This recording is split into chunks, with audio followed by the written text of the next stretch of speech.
भले द्वारिकाधीश को हम ना दिखे, द्वारिकाधीश हमको देख ले, वो भी हमारा सौभाग्य होगा। भगवान इधर सभा में आते हैं, आकर के शांति दूत बन करके आए हैं पांडवों की तरफ से। तो कहा दुर्योधन देखो, जो जो शर्तें तुमने रखी थी, 12 वर्ष का वनवास, अज्ञातवास, सब पूरा हो गया पांडवों का। टोटल 14 वर्ष का उनका वनवास पूरा हो गया। अब रश्मि रथी में नामधारी दिनकर सिंह का नाम सबने सुना होगा, सबने रश्मि रथी पढ़ी भी होगी। बहुत बढ़िया उल्लेख करते हैं, मुझे बहुत प्यारा लगता है, तो मैं जरूर इसको बोलता हूँ। कन्हैया कहते हैं कि देख दुर्योधन, दो न्याय अगर तो आधा दो, न्याय की दृष्टि से देना है ना, तो हस्तिनापुर का आधा राज्य दे दो। न्याय अगर तो आधा दो, उसमें भी यदि बाधा हो तो दे दो केवल 5 गांव, रखो अपनी धरती तमाम, हम उसी में सुखी से खाएंगे, परिजन पर पसीना उठाएंगे। दुर्योधन न्याय की दृष्टि से देखो तो पांडव आधे के अधिकारी हैं, लेकिन कोई बात नहीं, चलो 5 गांव ही दे दो, उसी में हम जी खा लेंगे। दुर्योधन ने सुना तो कहा कन्हैया वो सब बातें छोड़ो, सीधी सीधी बात है, मैं आपको बता देता हूं। सुचक्रे नहीं बदास्यामि विना युद्धे न केशवा, सुई बराबर नोक भर भी जमीन में बिना युद्ध का आपको नहीं देने वाला पांडवों को। भगवान द्वारिकाधीश ने कहा कि दुर्योधन तुम्हें पता है युद्ध का परिणाम क्या होगा? भाई पे भाई टूटेंगे, विषबाण धरा के सूखेंगे, श्रीकांत सुख लौटेंगे, सौभाग्य मनुष्य के फूटेंगे। कितने बहनों की कलाई सुनी हो जाएगी, कितने माताओं का सुहाग सुना हो जाएगा, कितनी माताओं का कोख सुना हो जाएगा। तुझे युद्ध की प्रवेशिका का परिणाम भी पता है कि क्या होगा? दुर्योधन ने कहा कि मुझे परिणाम से नहीं मतलब है, मुझे तो बस आराम से मतलब है। जाओ कह दो पांडवों से, अगर उनके दम बाजू में अगर युद्ध करने की ताकत हो तो आए रणभूमि में और युद्ध करें और अपना जो हिस्सा हो ले लें। और कन्हैया तो बहुत पांडव कर रहा है, मान जा, चुपचाप रहे। अगर ढेर पांडवों के पक्ष की बू इधर बढ़ाएगा, तेरे आवाज में, तेरी बातों में पांडवों के पक्षपात की बू आ रही है, अगर बहुत पांडव करेगा तो अभी पकड़ के तुम्हें हस्तिनापुर के जेल में डाल देगा। भगवान का सुनना था, भगवान ने भूमि टेढ़ी की, बारे दुर्योधन तू इतना बड़ा बल बोला हो क्या? अपने दादा से नहीं, अपने परदादा से नहीं, अपने उस लकड़बग्घे के दादा पितामह से भी, पितामह भीष्म पूछ क्या कृष्ण को बांधा जा सकता है? हरि ने भीषण हुंकार किया, अपना स्वरूप विकराल किया, ये देख गगन मुझ में लय है, ये देख पवन मुझ में लय है, ये पूरा ब्रह्मांड मुझ में है। जो मुझे बांधना चाहे मन तो पहले बांध अनंत गगन। कन्हैया अगर तुझे मुझे बांधना है तो पहले पूरा ब्रह्मांड बांधना पड़ेगा। भगवान ने तुरंत चतुर्भुज रूप धारण कर लिया। चतुर्भुज रूप धारण करके कन्हैया खड़े हो गए। बोल द्वारिकाधीश की। चतुर्भुज रूप भगवान धारण करके खड़े हो गए। जो ही भगवान ने चतुर्भुज रूप धारण किया, इधर धृतराष्ट्र ने पैर के अंगूठे से दुर्योधन का अंगूठा दबाना शुरू कर दिया। अरे क्या कर रहा है, मान जा, रुक जा। वो देख रहा है सुदर्शन अभी आएगा और तेरा गला काट देगा, उसके पहले तू जा चरणों में लिट जा। दुर्योधन भागता भागता आता है और आकर के द्वारिकाधीश के चरण में लिट जाता। भैया लाला मुझे माफ कर दे, कान्हा मुझसे अपराध हो गया, मैं भूल गया, मुझे लाला गलती हो गई, माफ कर दे लाला, मैं तेरा हूँ लाला, हम लोग रिश्तेदार हैं, हम संबंधी हैं, राजनीति की बात छोड़ना, क्या मैं इसमें पढ़ना? कन्हैया ने कहा कि तूने कहा कैसे? कहा कन्हैया बस हो गया, हम संबंधी है, संबंध की बात करें, राजनीति छोड़, हम लोग को राजनीति से क्या मतलब है? कन्हैया चले काम करते हैं, तू थका हारा आया है, तुझे भूख लगी होगी, चल भोजन करते हैं। तेरे लिए 56 व्यंजन हमने बनवाए, कितने प्रकार के पकवान तैयार कराए कन्हा, चल लाला कुछ भोजन कर ले। कन्हैया ने कहा दुर्योधन, भोजन की दो स्थिति होती है। पहला, जिसको भोजन करना है उसको भूख हो, और दूसरा स्थिति क्या होती है कि जिसको भोजन कराना उसको भाव हो। न मुझे भूख है न तेरे अंदर भाव है, मैं भोजन नहीं कर सकता। और सुन, मेरा भोजन तो पहले ही मैंने विदुर चाचा के वहां अपना आमंत्रण दे दिया है। मैं विदुर चाचा के वहां, विदुरानी चाची के वहां भोजन करूंगा। विदुर जी का सुनना था कि आंखों से आंसू बहने लगे। वारे द्वारिकाधीश, जिस सभा में इतनी मेरी निंदा हुई, जिस सभा के लोगों ने मुझे इस तरह निष्कासित किया, मुझे इतना उल्टा सीधा बोला, उसी सभा में खड़े होकर के तूने तो मेरा मान बढ़ा दिया। ये तो द्वारिकाधीश ही कर सकता है। वारे द्वारिकाधीश, तेरे सिवा और कोई ये कार्य नहीं कर सकता। लाला, आज तूने विदुर को धन्य कर दिया। भगवान वहां से छोड़ते हैं।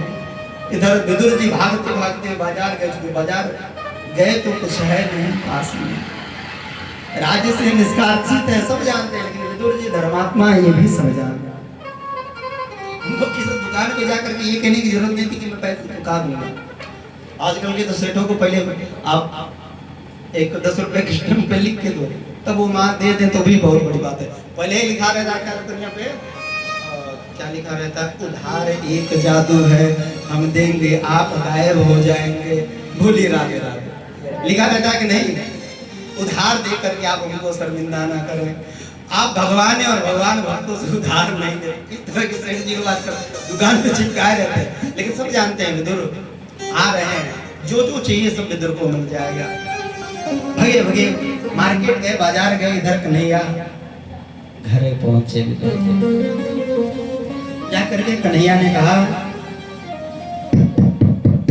चाची जी, ओ चाची जी, सुन रही हो? मैं कन्हैया लाला तेरा आया हूं तेरे दरवाजे में। विदुरानी ने सोचा, वाह, कन्हैया आया? नहीं नहीं, कन्हैया नहीं आया। वो हमारे वो थे ना, वो कह रहे थे कि मेरे कान बज रहे। कन्हैया कहाँ है? हमारे पास क्यों आएगा भाई? तब तक कुछ देर और ये वो चाची जी कहाँ व्यस्त हो? कन्हैया दरवाजे पे आके खड़ा है। हाँ कि कान बज रहा है सच में? कन्हैया, चलो एक बार देख लेते, देखने में क्या है। जो ही महाराज गई, दरवाजा खुला। अपने अचल नैनों से भगवान को देखी और देखते ही रह गई। नजर ने नजर को नजर भर के देखा, नजर को नजर की नजर लग गई हो। भगवान को देखते रहे। कन्हैया न कान्हा अंदर आए न वो बाहर जाए, बस कन्हैया को देख रहे। कान्हा, भगवान ने कहा, चाची जी केवल देखती ही रहोगी कि अंदर भी बुलाओगी? कन्हैया ने कहा, क्यों ना, बिल्कुल। हाथ पकड़ा और हाथ पकड़ के घर में लाए। लेकिन विदुरानी के घर में, घर का हालत क्या पता है आपको? ना कोई झाड़ू ना कोई पोछा, सब वैसे सब खड़ा। क्योंकि पता है हम जब कमरा चेंज करते तो क्या करते, सारी गंदगी छोड़ के जाते। वो भी सोच रही अब जाना ही है, लेकिन द्वारिकाधीश घर में आ जाएंगे ये नहीं पता था। जल्दी जल्दी सफाई करके कूड़ा का गट्टर एक जगह खड़ा की। कन्हैया को लेकर के चारों ओर दौड़ाने लगी। कहा, लाला तू यहाँ बैठ, लाला तू वहाँ बैठ, लाला नहीं, लाला ये नहीं, यहाँ जा। कन्हैया ने कहा, चाची जी बहुत दौड़ाती रहोगी, बैठाओगी, मैं थक जाऊंगा, लाला हूँ तेरा। कन्हैया ने कहा, हाँ कन्हैया बैठ बैठ बैठ। लाई और पीढ़ा रख दिया बैठने को, और हाथ पकड़ी। बैठाना था पीढ़े पे, लेकिन जो कूड़े का गट्ठर इकट्ठा की थी ला करके बैठा दिया वहां। बारे द्वारिकाधीश, जितना सुखी से तू द्वारिका के सिंहासन पे नहीं बैठा था, उतना आनंद में तू आज कचड़े के ढेर पे बैठ रहा है। ये है हमारा द्वारिकाधीश, ये है हमारे कन्हैया। कन्हैया बैठते हैं, लाला बैठ गया। विदुरानी बस देख ही जा रहे हैं। कन्हैया, लाला तू ठीक तो है ना? चाची ठीक है। लाला आवाज दबा क्यों है तेरा? भूख लगी है चाची, कुछ खिलाओ। हाँ हाँ लाला तू बैठ बैठ बैठ, मैं अभी लाई। अंदर गए और अंदर जाकर के सारे डब्बों को खंगालना शुरू कर दिया, लेकिन घर में एक चावल का दाना भी नहीं है कि जो द्वारिकाधीश को ला करके खिला सके। द्वारिकाधीश आया है, क्या खिलाऊं, कुछ नहीं है। बार बार इधर कन्हैया, अरे वो चाची भूख लगी है, जल्दी आओ। लाला बस आ रहे हैं। कुछ देर बाद, अरे वो चाचा भूख लगी है, जल्दी आओ। अब तो महाराज मानो शरण से पानी पानी हो गए। तो द्वारिकाधीश के सामने क्या मुंह लेकर के मैं जाऊंगी? हमारे पास ये भी नहीं है, ये भी हमारे हैं, पता नहीं कहाँ घूम रहे हैं। उनको पता है कि लाला आया है। विचार कर रही थी तब तक, अब तो ये परंपराएं बंद हो गई। तो पहले गृहस्थों के वहां जरूर घर के आगे पीछे केला लगाया जाता था। याद आया केला है, केले में फल लगे हैं, शायद भाग्य साथ दे दे, फल पक गए हो तो ला करके कन्हैया को खिला दूं। बोलो राधे राधे। भगी भगी गई केले के पास, केला फड़े भी थे और भाग्य ने साथ भी दिया और केला पके भी थे। तोड़ करके लाई, ला करके लाला बैठ केले के पत्ते को रख दिया। कितनी अच्छी परंपरा है, केला का पत्ता, कमल के फूल का पत्ता, पुरैनी का पत्ता जिसको बोलते, उसी को हम भोजन करते थे। ला के रख दिया, लाला ले केला खा। केला उठाया, छिलका उतारा, केले को फेंक दिया। लाला खा, लाला खा। कन्हैया ले लिया, हाँ चाची, खाना शुरू कर दिया। बागे द्वारिकाधीश, वो कन्हैया है। छछिया बड़े छाछ होता ही यही किछो हरिया, छछिया बड़े छाछ पे नाच नचावे, मक्खन खिला करके नचाती हैं।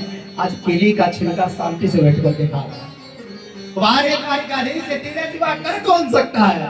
यही तो हमारे कृष्ण है, यही तो हमारे द्वारिकाधीश है। कन्हैया, लाला और भूख लगी है, और खाएगा, ले ये उठा के फेंका, ले लाला खा।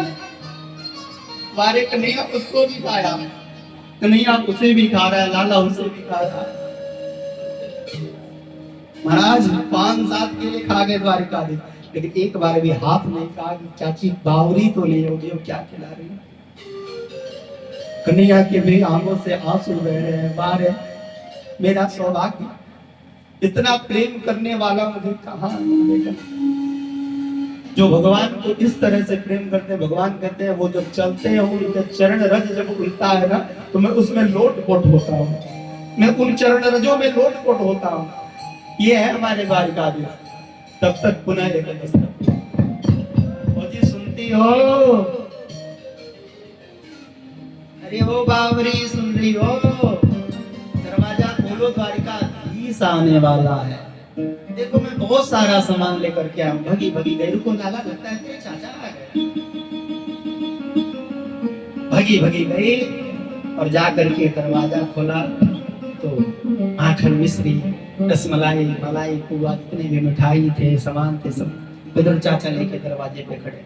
लोग द्वारिकाधीश आ रहा है, जल्दी जल्दी तैयारी करो, उसको खिलाना है। कह रहे आप अंदर तो आइए, आ रहा है कि आकर के बैठ गया है। विदुर जी ने सुना वो आकर के बैठा, भगे भगे आए तब तक ये हाथ छोड़ी विदुर जी का, आप संभालिए अपना सामान, मैं तो लाला को भोजन करा रही हूँ। फिर क्या देखा, आई, छिलका उतारी, केला फेंकी, ले खाना खा लिया। कन्हैया ने लेकर के इस बार भी खा लिया। बोलो राधे राधे।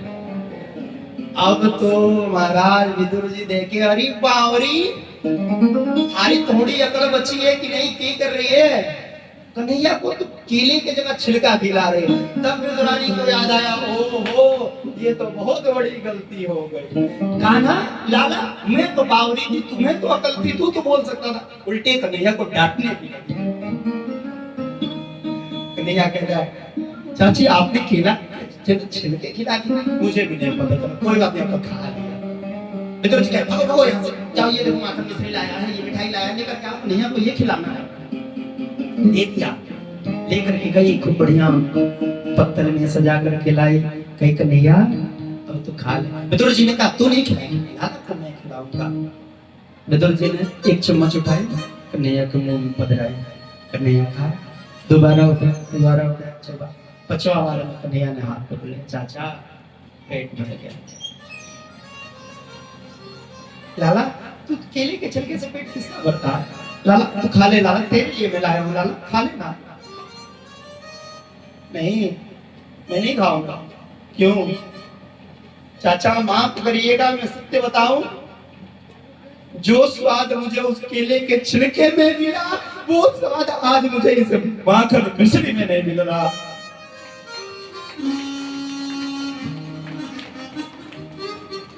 कन्हैया कहते हैं कि चाचा एक बात आपको बताऊं, जिस भाव से मैंने वो केले का छिलका खाया ना, भले ही मेरा माखन मिश्री प्रिय, मुझे वो स्वाद मिल नहीं। मुझे आप माफ करो, मैं हाथ जोड़ रहा हूं। और एक बात और जान लो, ये इतिहास गवाह रहेगा, कन्हैया को 2 बार सुख मिला है खाने का। मैं जब जनकपुर गया तो जनक के राज्य में 56 भोग व्यंजन मिले, वो सुख वहां नहीं मिला जो रामा अवतार में सबरी के जूठे बेर में मिला था। और आज जो द्रौपदी के इन केले के छिलकों में जो सुख मिला है वो तो यशोदा के हाथों के माखन में भी नहीं था। ये है हमारे द्वारिकाधीश, ये है हमारे द्वारिकाधीश। कन्हैया ने कहा कि लाला, विदुर जी ने कहा लाला मुझसे भूल हो गई, मुझे पहले तैयारी कर लेनी चाहिए। नहीं चाचा जी ऐसी कोई बात नहीं है, आप निश्चिंत रहिए, ये द्वारिकाधीश नहीं यशोदा का लाला आज आपके घर पे आया है, आप निश्चिंत रहिए, आप हैं हमारे तो मुझे चाहिए क्या? भगवान रुकते हैं, लाला रुक जाते हैं। विदुर जी नींद आ रही है कन्हैया को, कुछ है नहीं घर में कुछ जिसपे कन्हैया को सुलाया है। एक फटी हुई चटाई थी उसको बिछा दिया, लाला इसमें सो जा। विदुर संत है ना हो, विदुर साधु है, साधु बहुत संग्रह नहीं करता, ये साधु का लक्षण होता है। लाला तो इस पे सो जा। कन्हैया को सुला दिया, कन्हैया सो रहे, करवटे बदल रहे, नींद नहीं आ रही। विदुर जी ने पूछा लाला क्या बात है बेटा, कोई दिक्कत है? नींद कहीं नहीं आ रही? तू कह रहा था नींद आ रही, थक गया है। चाचा जी मैं जब छोटा था तो मेरा बहुत बड़ा एक आदत बिगड़ गया। मैं बचपन में जब सोता था तो मैया यशोदा मेरे सर के नीचे तकिया लगा देते थे, उस तकिया की कमी हो रही है। तकिया तो घर में है ही नहीं। विदुर जी दौड़े दौड़े गए और भगवान के शीश को उठाए और उठा करके अपनी गोद में रख लिया। कन्हैया फिर करवटे बदलने लगा, कन्हैया फिर करवटे बदलने लगा। इस बार रुकना नहीं चाहिए, इस बार सब किसी का हाथ नहीं रुकना चाहिए। विदुरानी आती, लाला क्यों बेटा नींद नहीं आई? चाची क्या बताऊं, इतना दुर्भाग्य मेरा कि मुझे नींद कैसे है। मैया सर के नीचे नहीं बल्कि पैर के नीचे भी तकिया लगाया करती थी। विदुरानी भगी भगी आई और भगवान के चरणों को अपनी गोद में रख लिया। अभी रुकिए, अब देखिए। सुखदेव जी कहते हैं परीक्षित दर्शन करो, दर्शन कर लो उस द्वारिकाधीश के। बोले महाराज किस द्वारिकाधीश के? जिस द्वारिकाधीश के चरण की छवि पाने के लिए बड़े बड़े महात्मा योगिंद्र मुनिंद्र बड़े बड़े सालों बहुत बहुत वर्षों तक तपस्या कर रहे हैं। आज उनका सर विदुर के गोद में और पैर जो है विदुरानी के गोद में है। आज उनसे बड़ा धनी कौन है इस संसार में? आज विदुर और विदुरानी से बड़ा धनी कोई है? जिस चरणों को चापने के लिए लक्ष्मी सोचती है कि भगवान का इतना कोमल चरण वहां मेरा सौभाग्य। आज जिस सर को आच्छादित करके शेष जो है अपने आप को गौरवान्वित महसूस करते हैं, आप उस सर को विदुर चाचा अपने गोद में लेकर के सहला रहे हैं। बेटा लाला कन्हैया तू सो जा, बेटा तू सो जा। उस पैर को, जिस पैर का रमा सदैव सेवा करती, उस पैर को पकड़ करके विदुरानी, लाला सो जा बेटा, मैं हूं ना, मुझे कोई दिक्कत नहीं, लाला तू सो जा। एक परीक्षित, विदुर से ज्यादा तो धन्य और विदुर से ज्यादा तो अमीर कोई नहीं है। दुर्योधन घर मेवा त्यागे, सात विदुर घर खाई, सबसे ऊंची प्रेम सताए, सबसे ऊंची